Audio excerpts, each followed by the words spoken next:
Hi there. In this video we'll be taking a look at this Slim Laptop Kickstand 2-piece set from Baseus.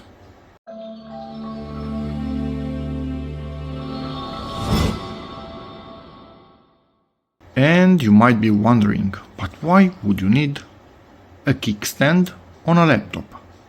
Well, it's simple, because of really bad design.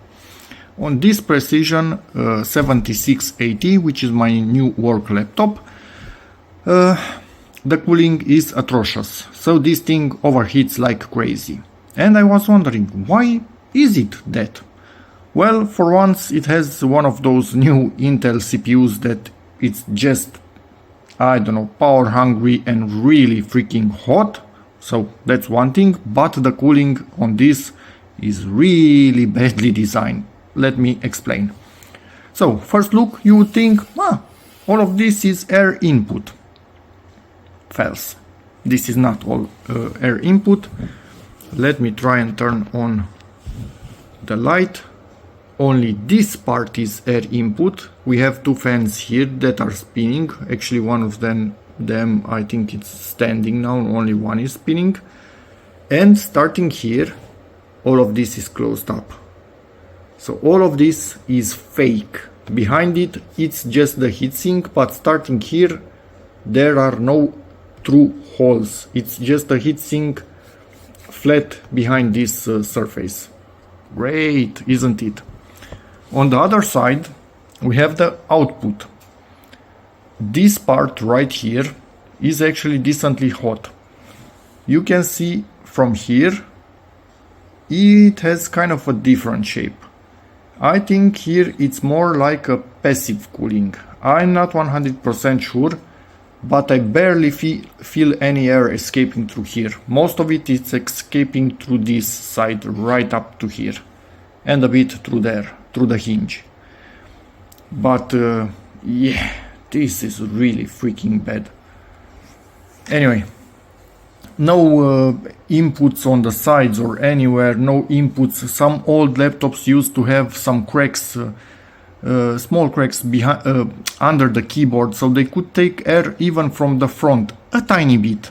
This doesn't seem to have all of that, so this is its only input. And look at this. So this is a really long line. While this is on a completely flat and hard surface, it's resting on these two on the front and on this line, blocking all the air. So the only air that can come to this laptop is through this tiny gap, through here and through this other side. And from this side it needs to travel all the way up to here. From this side, let's say it's a bit easier. But if you put this on a desk mat, for example, well, this will dig into that desk mat. So your distance, your clearance between the case, which is not big, look at this, it's 3 centimeters or something like that, might become 2 centimeters or 1.5 centimeters, and the laptop is starting to overheat. This is absolutely stupid design. There's no reason why they couldn't have made this with at least a gap in this area to allow it to draw from the other side. I don't know what they were thinking. If you have something against this laptop on the side, you are again killing its cooling. It's completely and utterly stupid for such a high power and expensive laptop to have such bad design in cooling. Doesn't make any sort of sense for me. So I bought these thingies to hopefully lift it up from the surface, which this is completely unable to do and useless. So let's open it up. And this is coming out of the box. Okay, wet wipes, probably, and some stickers. Daughters will be pleased with those. Nice. Wet wipes and a dry wipe, probably to clean it quite well before applying these things. If you need any info from the box, maybe you can get it right here. This is the model number. Adjustable with 2 different heights, which is perfect.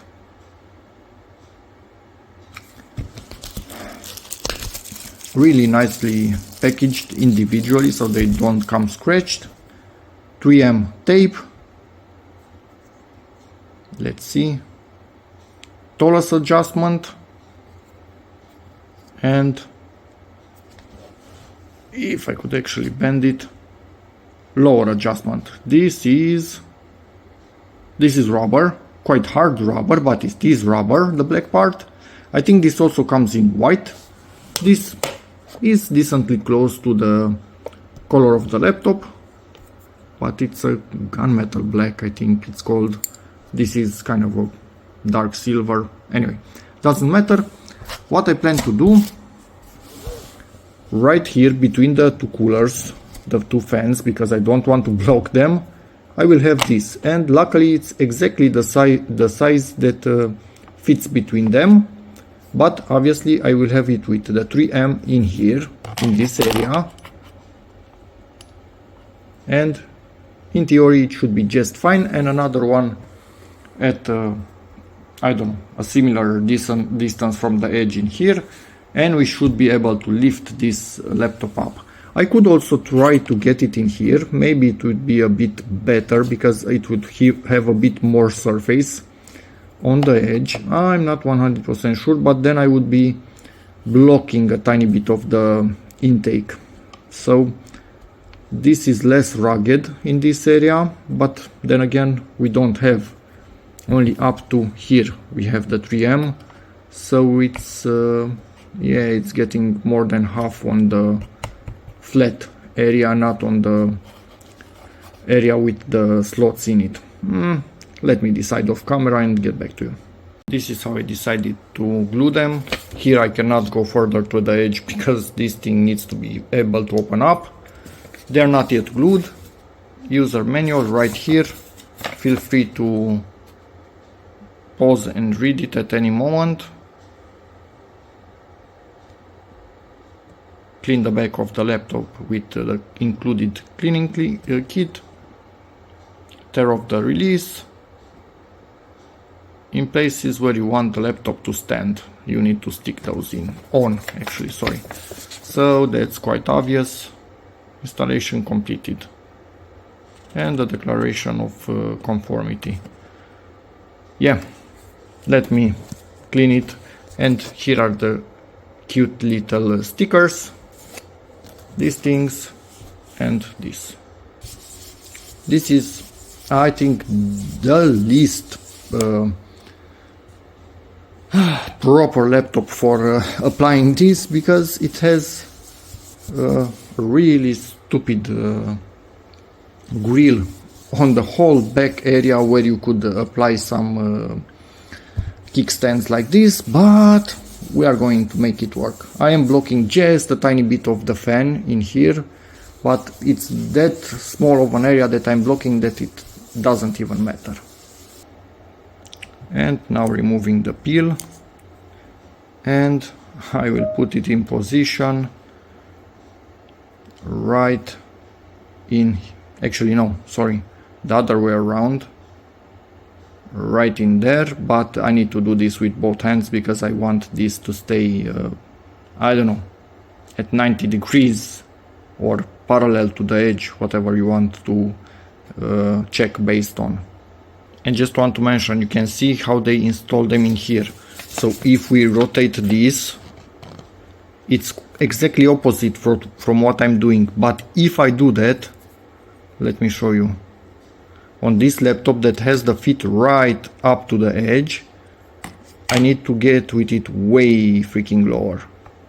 So I'm mostly just standing on the cooling itself. So even when this is lifted, I'm still blocking a lot of the cooling. So for me, that wouldn't work.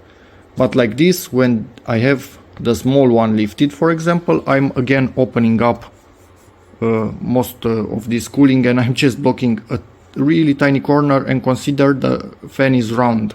So about this much of the corner isn't used up anyway, which is kind of under this. So I'm almost not blocking anything. But yeah, it's in reverse from what they recommend, but I doubt it will actually make any difference. I want to quickly tell you what PCBWay, today's video sponsor, can do for you. PCBWay can help you with PCBs, CNC of parts, 3D printing, PCB assembly, PCB design. They have a module store where you can buy modules that are pre-made, obviously. And they can also make flexible PCBs and rigid flex PCBs. And especially the rigid flex PCBs, I really wish we could have used at my previous workplace, where we were basically using just flexible cables with connectors at the ends between PCBs. So they were extremely hard to assemble compared to these, which are directly connecting the PCBs. So let's get back to our project, and thank you PCBWay for sponsoring this video and for the good job that you are doing. And both of them are on, and they can actually stay flat like this. And let's check the side. It's the same height as the original one, so we are basically not even sitting on this, or we are sitting on everything when it's like this flat. We will need a bit more space. Lift first level, way more space, and we'll test on this, which is the worst possible surface ever. Let's see what it's going to do. Before, it would just close up perfectly. Now look at this. This is air intake, which before for sure wouldn't exist. So yeah, and you have even more of a lever if you wanted, in the shape of this thing. Even more safe surface. Yeah, working absolutely, and this would be normal on a really bad surface. So this is exaggerating. You would never leave your laptop on this, but yeah, you get the point. It's just blocking completely the cooling for this, but now it will not. And just look how nicely it's sitting now, really lifted on this riser that I have, and the front of it is still kind of hard to show. It's not touching anything. It's still sitting on the laptop's feet. So we are not touching with the aluminum or magnesium, whatever this frame is. This is perfect. The ideal situation. Laptop has plenty of cooling from all directions. Now it can also draw from here, which it surely couldn't before, and should be much better. So yeah. So these things are on the laptop for about a month already, not moving anywhere at all. They are really sturdy, but as you can see, they get I don't know, their surface treatment roughed up a little bit, or actually polished a little bit, depending on the surface you keep this on the most, and maybe on the bag that you carry this in the most. But overall, I wouldn't ever go back to having this laptop without them, because they keep it way cooler and way quieter, and obviously allow it to not overheat on weird surfaces like this, because for example on this, for sure instantly overheating. You just flip that. Yes, it is sometimes a two-hand job, so let me rotate it, because in this position it's much easier to do even with one hand. You don't even need to use the highest level. That was not my fingernail, just a bit of loose skin. I should use some moisturizer. Is that what women use? Anyway, so even on such a bad surface, you can clearly see lots of room for cooling, even at the lower setting. So yeah, for me, these legs, absolutely no-brainer. Cheap enough that I'm not bothered that I need to buy them for laptops, although laptops normally should be properly designed and you shouldn't need something like this, but hey, they are not, so there's that. And yeah, that's about it for this video. If you have any questions for me, feel free to ask in the comments. I will do my best to answer them, but up until now, these things are amazing. So see you in the next one.